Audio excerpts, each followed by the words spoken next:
রিফাত এবং Nabil, once again welcome back to live the game. আমরা তো আসলে কেউই মনে হয় রাত থেকে সকাল পর্যন্ত ঘুমাই নাই। আপনাদের কি অবস্থা? আপনারা কিভাবে করে স্কেজুল ম্যানেজ করছেন?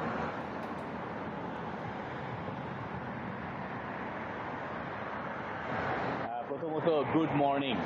আপনাদের গলার আওয়াজ শুনে বোঝা যাচ্ছে যে যাদের গলায় আসলে অনেক বেশি এক্সাইটমেন্ট থাকে, আপনি অথবা এমিলি ভাই অথবা আজিম নওয়াজ, কারো কাছ থেকে আসলে সেই ব্যাপারটা নেই। মানে একটা ম্যাচ দেখার পরে আমার মনে হয় যে সকালবেলায় 7টার এই কিক অফ ধরার জন্য যে তোড়জোড় আমাদের বা আপনাদের, আমরা আসলে ভিন্ন টাইম জোনে আছে, আমাদের জন্য এই ব্যাপারটা অ্যাক্সেস করা ইজিয়ার আপনাদের তুলনায়, সেইটা বোধহয় একটা প্রভাব ফেলেছে। আমার মনে হয় এটা একটা মানিয়ে নেওয়ার ব্যাপার যে আগামী 1-1.5 মাস সময়ের ভেতরে এই যে ঘুমের স্কেডিউলের ওলট পালট, খেলার যে সিস্টেম, এই যে চেকিয়া আর সাউথ কোরিয়া এখন খেলবে, এই টিমগুলো যখন খেলে তখন আমরা বাংলাদেশের ম্যাচ দেখি। সাউথ কোরিয়ার টাইম তো আসলে দেখা যায় যে এশিয়ান কাপের যে ম্যাচ হয় অথবা কোয়ালিফায়ার যে ওয়ার্ল্ড কাপের হয়, আমাদের জন্য খুব ভালো টাইম।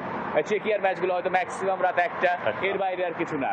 কিন্তু এই টাইমটায় খেলা দেখেন মূলত যে আজিম নওয়াজ ভাইরা, যে ব্রাজিল করেন যিনি, যে ওয়ার্ল্ড কাপ কোয়ালিফায়ার আর্জেন্টিনার ফ্যানরা, এমিলি ভাই সকাল 5টা 6টা যেই সময় আর্জেন্টিনার খেলা হোক না কেন তিনি সেটা উঠে দেখেন। মানে এটা একটু ভিন্ন অনুভূতি। ওই যে ইন্টারন্যাশনাল ব্রেকগুলোতে ব্রাজিল আর্জেন্টিনার খেলা হয় হয়তো 2 মাসে একবার বা 1 মাসে 1টা বা 2টা, সেটা এখন নিয়মিত আগামী 1-1.5 মাসের জন্য। আমাদের জন্য ব্যাপারটা ইজিয়ার, কিন্তু আপনাদের জন্য আমি জানি না কেমন। আপনাদের আওয়াজ শুনে আমার কাছে মনে হচ্ছে যে আপনাদের ভালোই ঘুমে ধরেছে। না, রিফাত ভাইয়ের কথা শুনে যেটা মনে হচ্ছে যে আমাদের এক্সাইটমেন্ট অনেক বাড়াইতে হবে এবং আমাদের পারফরমেন্সটা আরো অনেক এনার্জেটিক হতে হবে, নাইলে আসলে এই ধরনের অপমান আসলে একেবারেই মেনে নেওয়া যায় না। যাই হোক, এটা আমরা মাথায় রাখলাম। আর একটু কফি টফি একটু চুমুক দিয়ে নিয়ে আসে, যাই হোক। বাট রিফাত, নাবিল, আপনাদেরকে আসলে আমরা স্টেডিয়ামের আশেপাশে কখন দেখতে পাবো? সকালবেলা দেখলাম একটা রাস্তার পাশে, এখনো দেখলাম একটা রাস্তার পাশে। আসলে স্টেডিয়ামে কখন দেখতে পাবো আপনাদেরকে? কখন আসলে স্টেডিয়ামের এক্সাক্ট এক্সাইটমেন্টটা আমাদের কাছে নিয়ে আসবেন?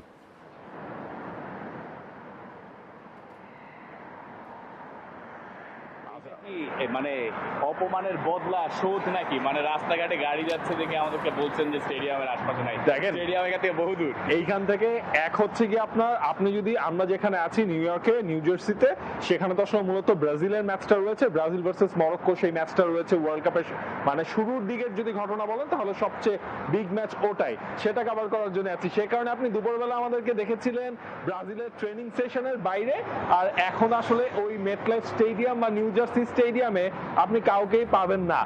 ভলান্টিয়ার যারা রয়েছে তারা ছাড়া সেখানে কেউই নাই। ইনফ্যাক্ট আমরা নাই এখন। হ্যাঁ, কারণ হচ্ছে আপনি যদি এখানকার সময় ধরেন তাহলে হচ্ছে কি এখন 9টার পার হয়ে গেছে রাতের বেলা। সো ওখানেও সব ধরনের প্রস্তুতিও আসলে শেষ। ইনফ্যাক্ট আমরা যখন আপনার গতকালকে দুপুর বেলাও সেখানে গিয়েছিলাম, তখনও দেখছিলাম আসলে আমরা ছাড়া ওই জায়গাটায় মোটামুটি জনমানব শূন্য একটা এরিয়াতে রয়েছে। বাট যখন ম্যাচটা -1 আসবে, যখন ব্রাজিলের প্রেস কনফারেন্স সেখানে হবে, মরক্কোর প্রেস কনফারেন্স সেখানে হবে, ম্যাচ ডে রয়েছে, সেই সময়গুলোতে আপনাদেরকে হয়তো বা আমরা একটু স্টেডিয়ামের চেহারা দেখাতে পারবো।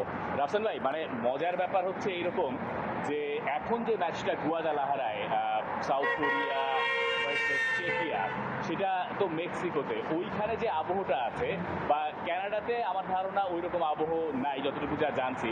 ইউএসএতে স্পেশালি এই নিউ ইয়র্ক বা নিউ জার্সিতে আসলে আপনি কোনো একটা জায়গায় খুঁজেই পাবেন না যে কোনো একটা জায়গায় বিশ্বকাপ হচ্ছে। আমরা যখন এয়ারপোর্ট দিয়ে ঢুকেছি তখন একটা নাম কাওয়াজতে পোস্টার দেখেছি, ওটুকুই। মানে একেবারে একটা জায়গায় লাগাতে হয় দেখে বোধহয় লাগানো হয়েছে। ও, আর আরেকটা আছে, স্টেডিয়ামের আশেপাশে যে আপনার ট্রাফিক বোর্ডগুলো আছে ওখানে লেখা থাকে যে 13 তারিখ ওয়ার্ল্ড কাপের ম্যাচ, প্ল্যান এহেড, আগে থেকে প্ল্যান করো কারণ ওই দিন ট্রাফিক হতে পারে।